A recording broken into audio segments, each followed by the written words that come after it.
Good morning, everybody. Coffee with Dougie. Respond right here. It's water with Devin.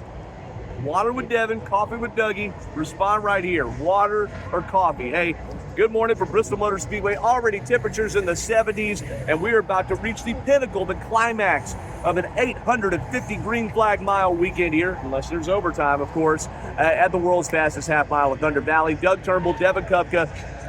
I was on pit road yesterday for Cup Series qualifying and practice. Ryan Blaney, Tyler Reddick on the front row in Cup. During the race, we saw Connor Zilic last night go to victory lane, and Kyle Larson dominate that race for the second year in a row. The groove widened out in the O'Reilly race. It did not widen out in the trucks. Had drama in the trucks with Corey Heim getting eliminated for the triple truck challenge there, but we saw Cup driver Christopher Bell go to victory lane, and like I said, Cup driver Connor Zilic go to victory lane. I would say, Devin, if you needed to make a hot prediction for today, it's that a Cup driver is going to go to victory lane in the Cup race. What do you think? I would say if you bet money on that, I think you'd probably get your money back and some. You would lose money by betting right. That's how poor that the odds are good, or whatever the odds are on that bet right now. So we're going to see pre-race on the Performance Racing Network, on the PRN app, Sirius XM90 NASCAR app, and your local affiliate at 2 p.m. The race gets going, after 3 p.m., 3:30, Yeah. something like that? 3:05 is the green flag. Thank goodness, because I got to drive all the way back to Atlanta and be on 11 Live tomorrow morning. Wish I had the day off. But hey, Deb, you were talking to drivers even as much or more than I was before and after Cup practice and qualifying, and you've seen all the racing this weekend. So what are you looking for today, especially in comparison to how chaotic or hard to predict, I would say, the Cup races have been the last 2 years? Yeah, I would say it's been so hit or miss with the Cup races when we talk in terms of chaos. Since the Gen 7 era, we had the Brass Pro Shops night race last year and Food City 500 2 years ago have been the ones that really stood out, but weather conditions played a role into that, and Goodyear has adjusted for that by bringing a completely new set of left and right side tires to basically maneuver and get around that. And if we're going based off of weather conditions, it's hot today. Mentioned it's already in the 70s, going to creep up into the lower 80s.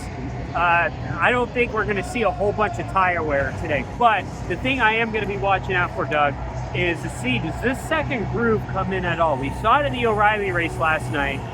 Are we going to see it in the Cup race? We really didn't see it in the truck race. So we'll see what happens here. It looks like they might have maybe reapplied the PJ1 this morning. They're supposed to. So the bottom is going to be grippier to start the race, but as the race goes on, that PJ1 will wear off maybe, and then maybe it'll start going up the second groove a little bit. Well, and that's what they're hoping, is the track to take rubber. That's one of the biggest keys here. I remember Ross Chastain, as the driver analyst on our O'Reilly race on PRN last night, said that one of the reasons the O'Reilly cars can move around is they have less grip. They are forced to go find pockets of grip around the racetrack. And the Cup cars are so glued down, you're just going to take the fastest line every time. But we did see some drivers try to creep up and find it up top.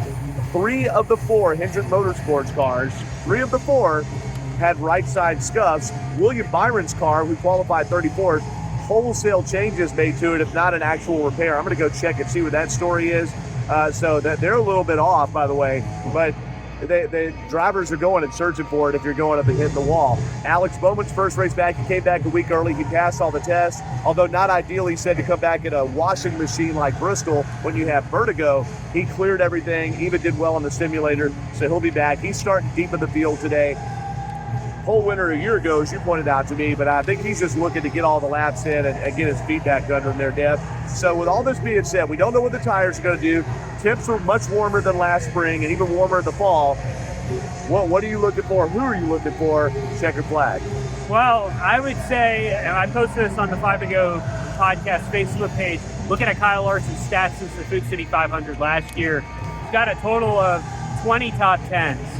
11 of them being top 5s. Only 1 win, 1 Cup championship, average finish of 13th. Maybe he gets it done. Remember, there was that period he dominated, led over 800 laps between the night race and the spring race last year and the fall race at 24. So maybe he gets back into victory lane today. But with the theme that has been 2026, I would go with maybe a repeater that's already won this year, maybe Ryan Blaney or Tyler Reddick.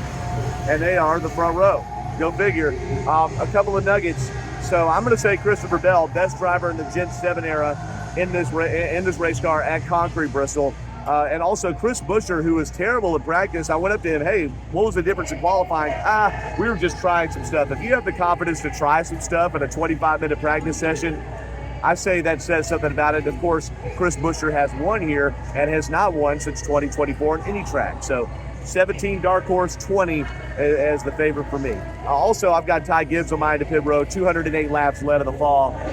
Would not be surprised if he broke through and got his first ever Cup win here in his fourth season. So, Dev, again, free race at 2 p.m. We'll be covering it this week on 5 to Go for the show. More than likely, I know you're not going to be able to join, busy with work, but appreciate you doing all this hard work here. And folks, you can find it all on the 5 to Go podcast Facebook page.